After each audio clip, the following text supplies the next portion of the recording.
Welcome to Jazz Night. I'm Christian McBride.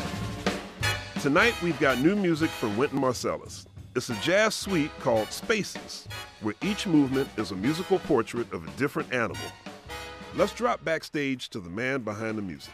I grew up in the country, so I always was fascinated with the animal kingdom. The way animals move, their habits, the things that they do. And they also have a mythology.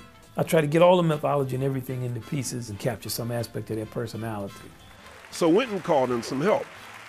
Choreographer Damian Woetzel. Thank you, Damien. And two dancers with contrasting styles, jooker Lil Buck and tap dancer Jared Grimes. What's fun about Spaces, I mean, if you ever get an opportunity to be a chicken, a penguin, a gorilla, an elephant, and a frog in the span of 1 hour to some crazy jazz music, like, you can die the next day and be good. Y'all ready for the show? Here's Spaces from the Jazz and Lincoln Center Orchestra. What you got, Wynton? We're going to start with the most perennial of all animals, the chicken. Now, if you include eggs, the chicken is the most present animal in the world. But don't you let their presence on your plate fool you.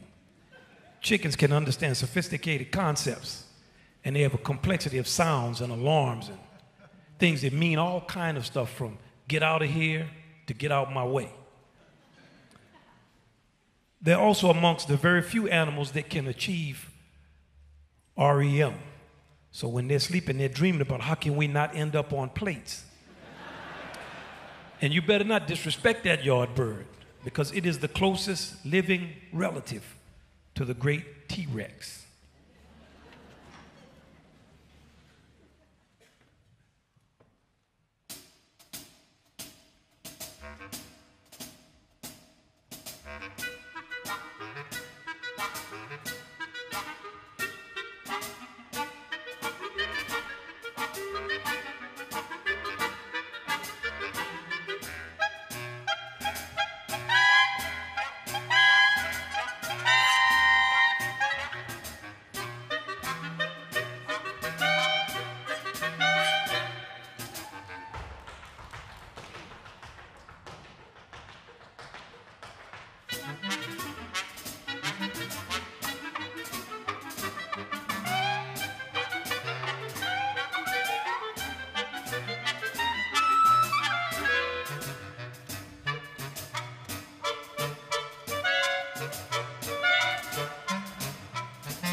Jared Grimes, Lil Buck, Marcus Printup.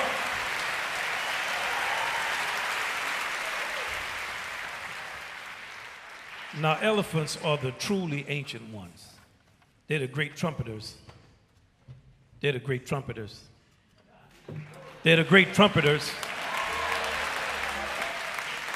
And they're the largest land animals on earth. They were known as the strongest warriors, the mount of kings, and a symbol of good luck. Hannibal even had the temerity to try to cross the Alps with them, and he made it with quite a few of them. Yes, they're strong and wise giants, but they also, you might not know, they have very sensitive skin. They use Dove. And they're also afraid of ants and bees. Elephants are empathetic. They feel grief and loss just like us, and they celebrate the return of friends. And also, just like us, they can hold terrible grudges. They must be from New Orleans. This piece is about them and those little oxpecker birds that are always hitching rides on them. We're going to give Vince and Carlos and the low instruments a chance to dance up top, and Lil Buck is going to have a chance to take it where it needs to go. This is entitled PachyDerm Shout.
Lil Buck.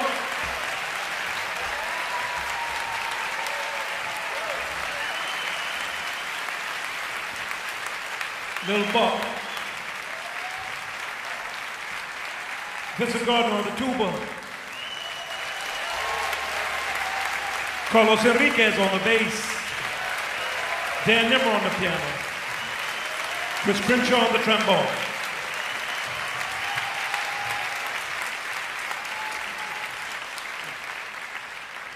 Now the frog is a symbol of transformation and renewal. In some cultures, he is a sign of good luck and fertility and wealth, abundance. While in others, he brings nothing but bad news. Well, we used to believe that if a frog peed on you, you could get warts. You know you believed it too if you're above a certain age. At one time, a Mesopotamian goddess turned someone she loved into a frog.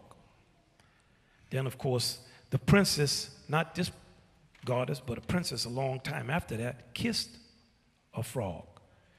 And they ate frog legs later that night.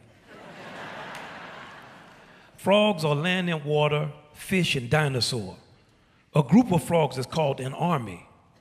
And some frogs can jump over 20 times their own body length, like Jared.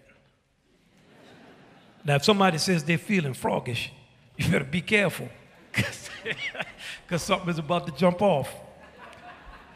This piece takes us from sitting to walking to jumping, jumping like crazy.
Jerry Grimes,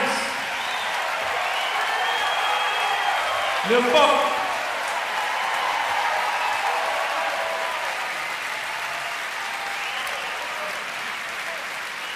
Damian Woetzel. That's right, don't be shy, get up. That's right, in the house. That's it.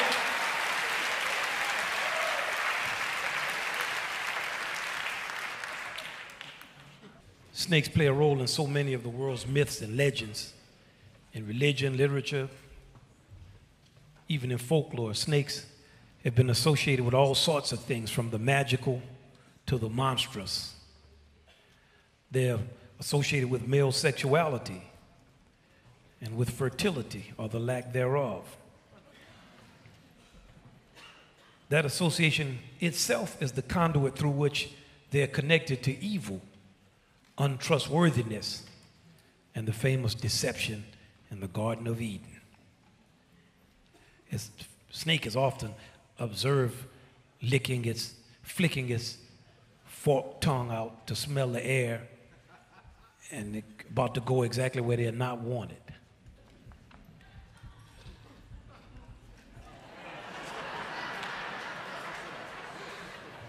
The snake, I don't know who writes this material. It must be Damien did that. Jeff Ward wrote that. It's Jeff's fault. The snake is mysterious. They glide, they slide, they sidewind, they coil, and they strike. You better be careful with snakes. They're camouflaged and they lie in hiding. They lie in wait. They lie.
Lil Buck.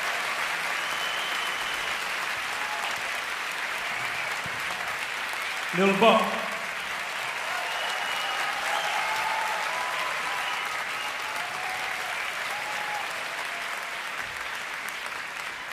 The female lion actually does almost all of the hunting.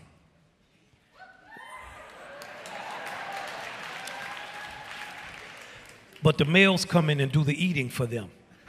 Yes, it's good to be the king.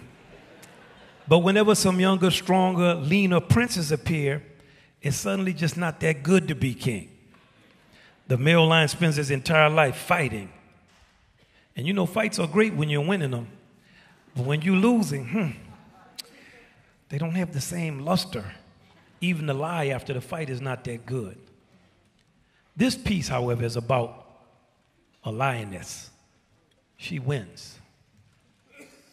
The brass fanfares and the African flutes sing, and the drums and the cowbells and the growling horns of different tempos join in the chase.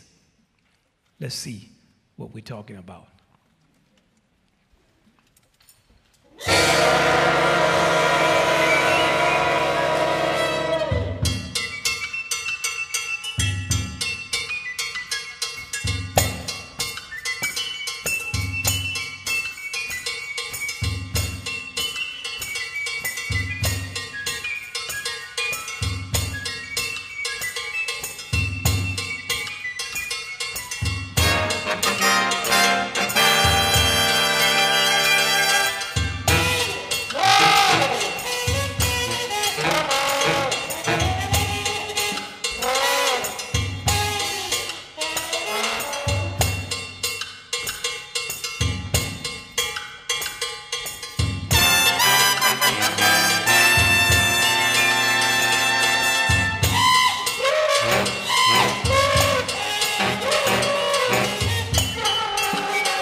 Jared Grimes.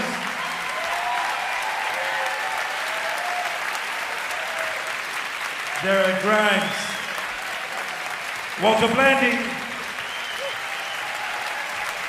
Kenny Rampton.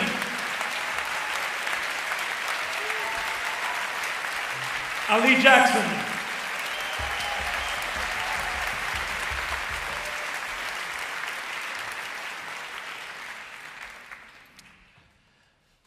Now, in antiquity, the bee was believed to be the sacred insect that bridged the natural world to the underworld. Bees are the only insects in the world that make something that human beings can eat and like.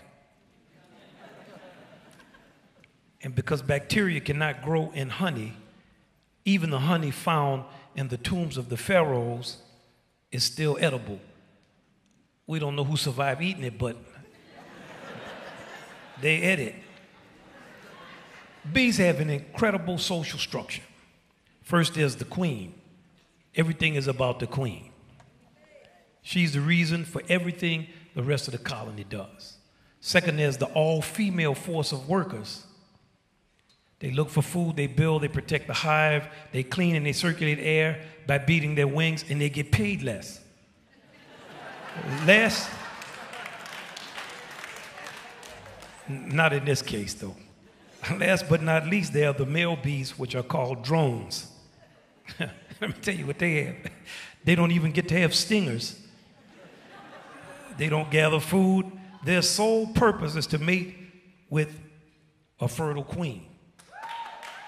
So guess what? Guess what happens to you if you don't have a fertile queen? They live in the hive during the spring and the summer, but come winter, guess what happens to them?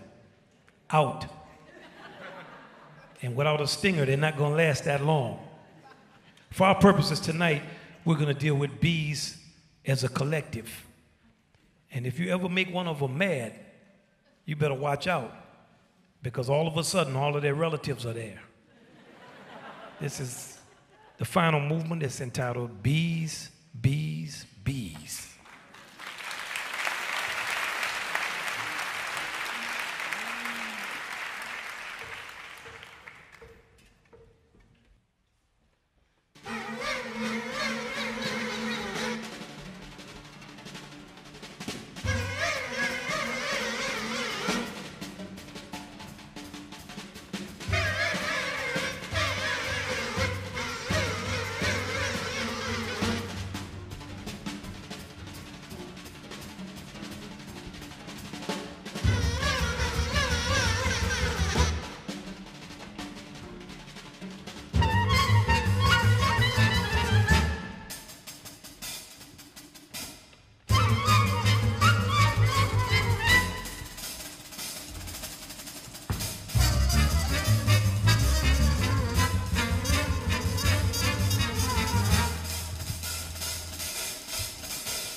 Lil Buck, Jared Grimes,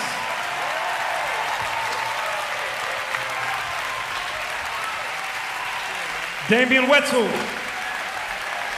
Thank you all very, very much for coming out tonight to the House of Swing.